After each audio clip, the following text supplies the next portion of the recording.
Girl, what started as a vision board party ended me at home crying in tears. This is another video. This is a different video. If you saw me in the same fit, the same background, the same position, that's because it is the same fit, the same background, and the same position, but a different topic. Okay, so you mind your business. You mind your business. I didn't do this in my last video. Hey y'all, my name is Charisma. I didn't introduce myself in my last video, but we're just gonna do it here. Hey y'all, my name is Charisma. Welcome back to the channel. Glad to have you here. Glad you have me with you, and glad to be sharing this space with you. This isn't a story time, but it has like a story in it. So let's just jump right into it. Don't forget to like, comment, and subscribe. Like the video if you liked it, subscribe if you like my vibe, and comment if you have something to say. So yeah, let's just get right into it. This video is basically going to be my recent realization of self-acceptance, self-love, self-care, and yeah, I hope this video encourages everybody watching it to put the title into action, put yourself first and second, and yeah, let's get right into it. How a vision board party turned into me crying. So a good friend of mine invited me out to a vision board party. It's not a party, it wasn't a party, but you know, it was a vision board event, networking event, right? So the intention was we go, we meet up with some potential mentors. They had like 3 different mentors that you could hear out, you know, have a conversation with, and choose if you want to sign up under one of them, and then you get Canva Pro and all these admissions to their events to come for free. And yeah, we're all like a small monthly fee or whatever, but overall you get to network with everybody in there, right? So it was a cool event. And actually, before I went to the event, when my friend invited me to the event, something to take note of, or something I took note of in myself, which I usually hadn't done in the past, and I'm so proud of myself for doing it in this moment, is that when she asked me to go, instead of kind of just blindly saying yes off of the old habits of people pleasing or whatever, right? What I did was I actually checked my to-do list for the day and checked to see if I did everything I wanted to do. I did. The things that were left over on my list were just nice to-dos, but I did everything I actually wanted to do, needed to do, or whatever. And then I also took a moment to feel if I wanted to go, because I love my friends. I love hanging out with them. I wish I had the social battery. I'm not gonna say I wish I had the social battery to always be around them, but I love showing up for my friends. I love going with my friends places, hanging out with them, I love it. But sometimes I don't be wanting to, and I don't always honor myself in those spaces. But this time I actually asked myself, do I want to go? Do I feel like this is something that would benefit me? Because that's something else that I'm working to incorporate into my decisions, is if things benefit me as well. Everything's not going to be a benefit to me. Sometimes, yes, it's going to be times where I just go help, do favors, that's fine. It's not selfish or wrong to not ask the person who's inviting you, but to ask yourself, is this something that would benefit you? Whether it's a pick-me-up for your mood, an opportunity to get out the house, whatever your why or reasoning is, just ask yourself if it's actually something you want to do. And I was like, yeah, this is something I would like to do. Let's do it. So, and it seems like such a small moment, a small decision to make in such a small moment, but it's those small decisions and small moments that build themselves into this portfolio of self-love and self-care that you do for yourself on a regular basis, right? So, take those small moments to check in with yourself, ask yourself if these are places and spaces you want to be in. You know what I'm saying? Even if it's your most loved ones, like sometimes you just don't want to. And that's okay. There's nothing wrong with that. People who consider themselves your friends shouldn't be upset to your nose, right? But this is a yes. So I went. Now the event itself, there's not much to say about the event. It was cool. But something I allowed myself to do in that space, because something we had to do after we checked in, we had to take like a name tag and write our name on it and our occupation or just what we do on it, right? And I was like, ooh, what do I do? Like, you know what I'm saying? Like, what I didn't want to spend too much time overthinking it, so I wrote artist slash spiritualist. I don't know what you would call what I do. Like I just came to the realization that I like to have meaningful, intentional conversations with community and connect with people, which of course is going to be a spiritual conversation. If you're talking to me, it's going to be a spiritually lifting conversation. But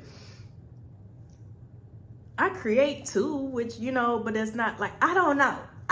But, you know, when you don't know, you still show up. You know what I'm saying? And that's what I wanted to really just talk about. This event really made me it made me walk the talk that you show up, you decide even when you're learning, you show up even when you're trying, you allow others to see you make attempts, even if you don't have a full concrete blueprint plan around what it is you do or say that you do or what you're trying to do, right? Even if it's not all put together, you show up anyway, okay? So this whole event was about me showing up anyway. Anytime it was time to go around the table and everybody say what you do and I was like, I do this, and that, and I'm figuring out how to put it all together. But in the meantime, in between time, I love connecting with people, having conversation, and it was well received. It was well received, and people understood who I was and where I was coming from and where I was going, even if I didn't have the concrete plan or vision of it, right? So just a little side note to not count yourself out just because your path or where you're at in life doesn't look like the next person's, which might look all put together, but you never know. You don't know what people are going through. You know, that's a whole nother. But yeah, just show up. Don't be afraid to take the center stage and allow others to see you trying. So yeah, that was a nice experience at that event. I'm so glad that I went. All that experience allowed me to feel seen, heard, and understood, which no matter what, I could forever be grateful to have that for myself, no matter where I go and who I meet, right? I just love to be seen, heard, and understood. Even if it's not accepted, you saw, you heard, and you understand, you know? So yeah, that was cool. Afterwards, me and my friend, this friend that invited me out, we like to still linger around and hang out after the thing that we said we were going to do. We like to do a little part 2 to the night, so we went to a place called Common Bond, which was a nice little, it was like a cafe. It was like a cafe. We went to this little cafe. It was cute. So we're there, me, my friend, and another girl we met at the event. So we go and we're having a good time. This preface, it was a great time. The conversation switched to dating, right? So all of our business fast forwarded past, right? In that conversation about just dating and love and stuff like that, I found myself get really quiet. And actually, I got so quiet to the point where I excused myself to go to the bathroom. I played it off, or I think I played it off. But, I went to the bathroom, gathered myself, and then came back.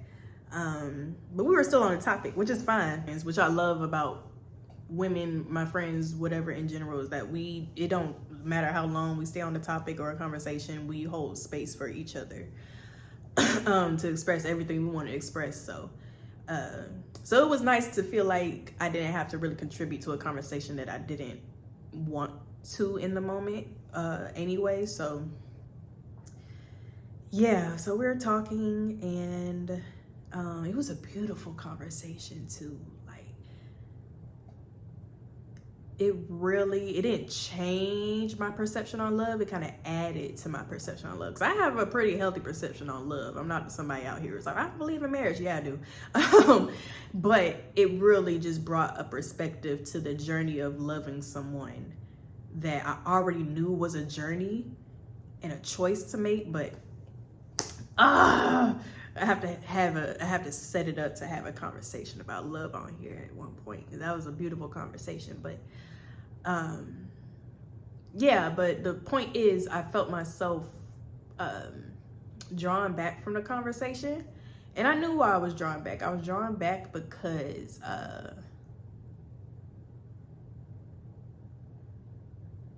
I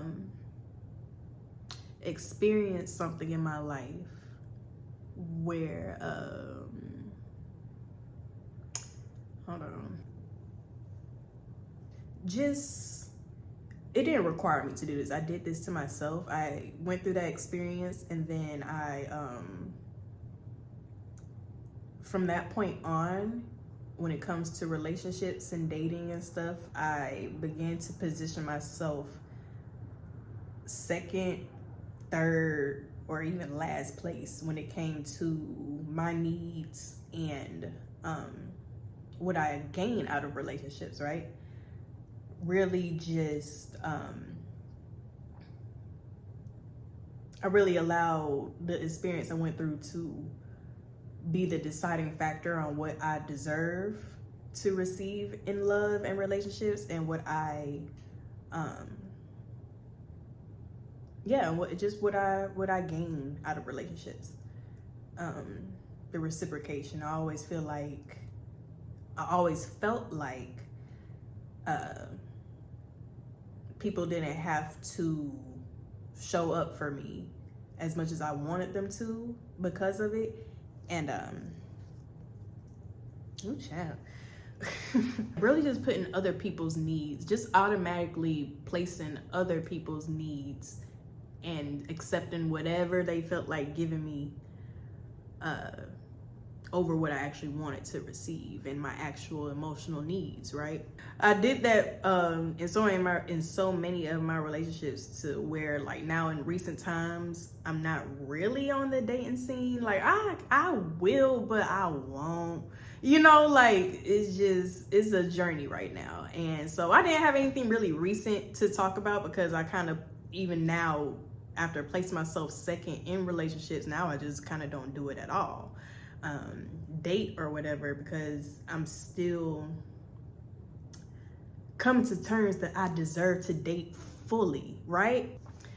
So the realization happened when, we parted ways. We went home. I came home, got in the mirror, went in the bathroom, got in the mirror, took my makeup off, started doing my skincare, and I just started boo-hoo crying.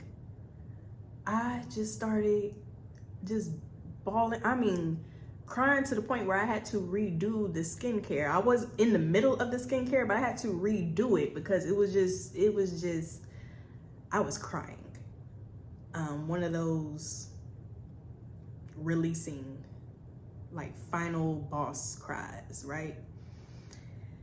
And something else that I love about myself is that no matter how many times I've had a conversation with myself about certain things I've been through, or how many times I've felt like I've done the things I need to do to heal from certain situations, if I need to cry about it again, if there is still something to be expressed about it again, I always hold space for myself, no matter how long it takes, no matter what time it comes. Is never an inconvenience to me to hold space for myself.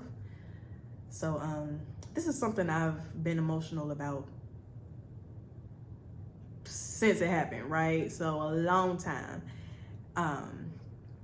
And every time I feel like I'm a step closer to being over it, but life has a way of showing you layers of yourself and depths of healing. And because we know healing is not linear, but life has a way of showing layers to what it really means to come back home to yourself and see yourself in certain spaces, right? So I was crying and I allowed myself the space to cry and to feel. So I asked myself what was wrong, and I told myself, I was saying, well, it's just that in relationships and with people, I'm constantly looking for somebody to accept me and to just accept me, and who will accept me, and why won't people really accept all of me, and why is it so hard to find acceptance in others?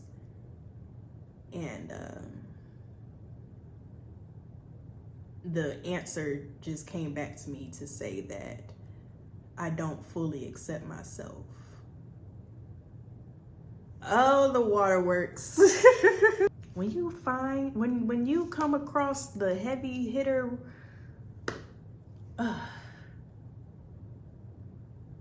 it's like, damn. damn. I don't fully accept myself. So I went on into a whole deep dive into what does it look like to not fully accept myself? Because obviously I don't, right? If I keep looking for acceptance in others, it's because I'm not accepting myself in some capacity. So what does not accepting myself look like? And that's when I started to realize, well, you don't accept the fact that you have needs as well, and that you deserve to have these needs met. No matter your circumstances and your experiences, you deserve to have your needs met. You don't automatically position yourself last behind or second behind others to make it easier to be accepted by somebody, and then be surprised when you don't get accepted, because we don't play that with you. You know what I'm saying? Well, you don't get to put yourself second and call it true love or call it genuine healthy love and think you just gonna breeze by and get married and go about your married life. No, you show up with your needs just as the same way everybody else been showing up with their needs and what they want, what they don't want to do, and what they do and all that. You show up just the same, all out on the table, and allow people to take it or leave it. You know what I'm saying? Not in a rude way, not in a kiss my ass type of way, nothing like that, but girl, you like, you, what in your right mind made you believe that you don't, like, all of a sudden you don't deserve that? What in your right mind made you think that you needed to coddle these other people? Granted, we'll give you know what I'm saying, I'll give myself the grace that I just wasn't choosing in the right environment of pool of people anyway. You know what I'm saying? I have since elevated my environment and the people I hang around, and the people I hang around with the people I hang around. And, you know, it's been, it could be easier for me now, but now I have just shut myself off completely to the idea. I haven't shut myself off to the idea. I want to date. You know, so I want to date. I want to explore and connect. Like I said, I love connecting with people, even if it doesn't lead to a happily ever after to the grave type of marriage. You know what I'm saying? I like to experience people in who they are. I show up as I am. We come together and we just, who are you in this space? Why did we meet? You know, we all meet for a reason, whatever. But yeah, I just been cheating myself of that experience, cheating myself of that journey, that vulnerability, because it takes, but that's the thing.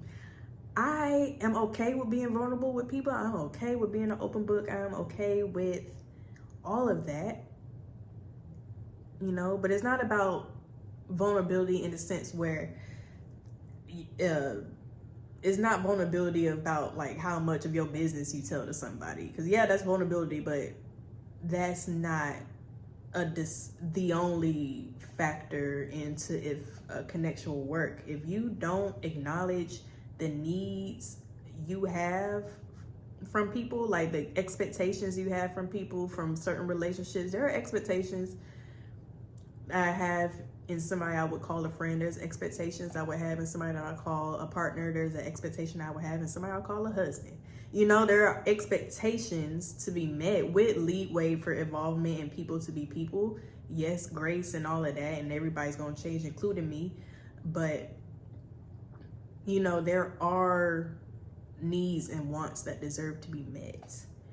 And I feel like I am at a place that I understand, not like what can compromise and what can go, because it's not about, I don't know. I just understand my needs and wants so much. And also, a little sidetrack, a little side story. Having friends outside of your relationship is a big help, because putting all that onto one person is already where, for me in my experience, where it goes downhill. Expecting one person to be the everything that you need at any given change in moment, especially with me, I like every day is new. Like, you know what I'm saying? Like, and I don't, every day is new. Like, today I might need this, tomorrow I might need that, and expecting one person to switch hats as much as I do, and you know what I'm saying, and switcheroo pivot as much as I do is a lot, unless you just built like that. But having friends outside of the relationship, at my grown 28 years of age, and finally really seeing the value in that. Because it was at one point, I was like, girl, it's just gonna be me and my man to the end of the world. We don't need nobody else. When I went from me doing life all by myself, I went into a little path of, oh, it's just gonna be me and my man and nobody else. I need friends, you need friends. And, we just need our own communities and together, whatever. But anyway, back on topic. Accepting myself. Accepting all of myself. It was in that moment of me crying where I was like, that's why going through the motions of self-care and self-love, like buying the flowers. I buy myself flowers, but buying the flowers, buying myself the gifts, giving myself the spa treatments, my favorite meal and treats here and there, and doing the things that I deem as self-care. I'll go get my nails done, or I'll take myself out on a solo date to dinner. All those things are cool, but they never really addressed that void I was feeling that could only be filled with self-acceptance. And it's crazy because I'm like, oh, what do you mean I don't accept myself? I done moved out to a new city, a new state with nobody, and to take care of only me and have to put me first and stuff like that, which is like, yeah, that's self-sufficient. But self-acceptance is different from being self-sufficient. It's different from self-care. It's different from self-love. It's an acceptance. Accepting of your flaws, accepting of your past, accepting of the things that you need, no matter how much people didn't give it to you. You still need it, and whether you can give that to yourself, yes, you give it to yourself and you pour it into yourself, but it comes to a point where you have to outreach to community. And when you outreach to a community or other people in relationships and stuff, you have to be able to advocate your needs, because people are good people, but at the end of the day, they can't just automatically give you everything you need without knowing, without being informed. So if you don't inform them, how else are you going to get it? So yeah. What's crazy is the week that this happened last week. The week that this happened last week. All of this happened last week, right? This happened Saturday. And like I told y'all before, I do weekly divine alignment readings on myself, and I also offer them to the collective. The link will be down below. We'll talk about that in a minute. But I did a weekly divine alignment reading for myself, and the card that came out, one of my oracle decks, was called, actually I'll go get it right now, it was called Grief, and it said that tears, hold on, I don't know why I have this card ready already. It's called Grief, and it says tears are what happen when the ice in the heart melts. Focus. I hope that's right side right. It don't look like it's right side right, but yeah, tears are what happen when the ice in the heart melts. And the cry I was talking about that I had in the mirror, when I tell you my mind came to that card for the week, because I keep certain cards on the altar in view for myself as little reminders, and that's just a card that stuck out to me during the reading. So woo, when I tell you, it felt like my heart was lightening, like the load was lightening that I didn't even realize was as heavy on it as it was towards myself. It wasn't even disappointment from other people. It was like, how could I be disappointed at other people when I knew I wasn't showing up fully, you know, accepting myself fully? So it wasn't even like it had anything to do with anybody else, which is liberating in itself. I'm really glad that it was like, it's in my hands to take care of me in that way. I know that sounds scary to some people and a lot of people, but just knowing at any given moment that any given moment, no matter where I am, who I'm around, what my situation is, there's always an opportunity to return to self and discover self. And it's crazy because I got spiritual mentor, my spiritual coach gave like an overall 2025 reading, and one of the things she said was 2025 is going to be a year of healing. And I was like, more? Like, healing from what? Like, you know what I'm saying? Like, what else? What? Like, and that's what's crazy. She gave that January 1st. It's only January 6th, and this happened on January 4th. 3 days in. I love when things just, I like when it's fast. I like when it's just like, if you ready, we ready, and I'm ready. You know what I'm saying? I'm always ready. I'm always ready. So, yeah, man. That's what I had for today's video. To open the conversation, I would love to hear what self-acceptance looks like for you. What does it look like to fully accept yourself? 100%. What does it look like to put yourself first and second? You know what I'm saying? Full acceptance. So with that being said, I offer a service, a weekly divine aligned action plan to the collective.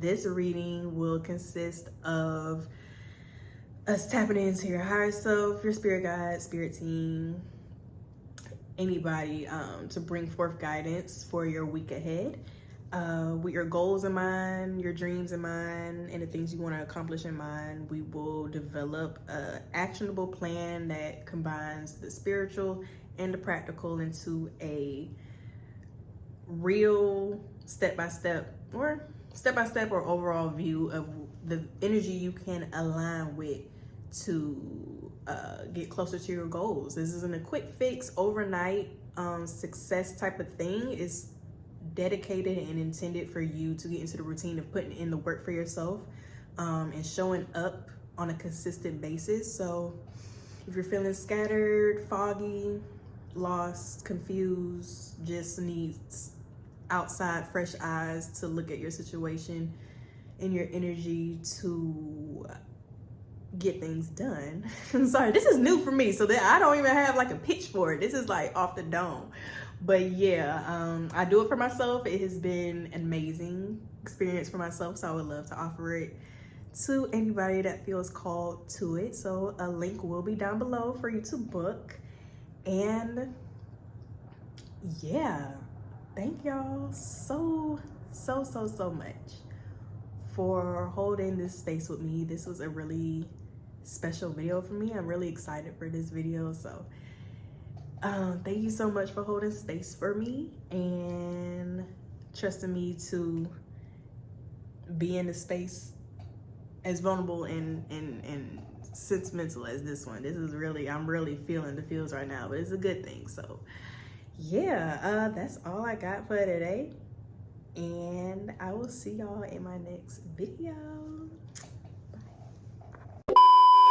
Usually haven't done in the past. They said that since I work full time, I wouldn't be able to go to school. But with WGU, I was able to do my classes on my own. I thought somebody done Blue's Clues to do through this TV. I thought that was it. Oh my God. I just knew that was it. I knew that was it.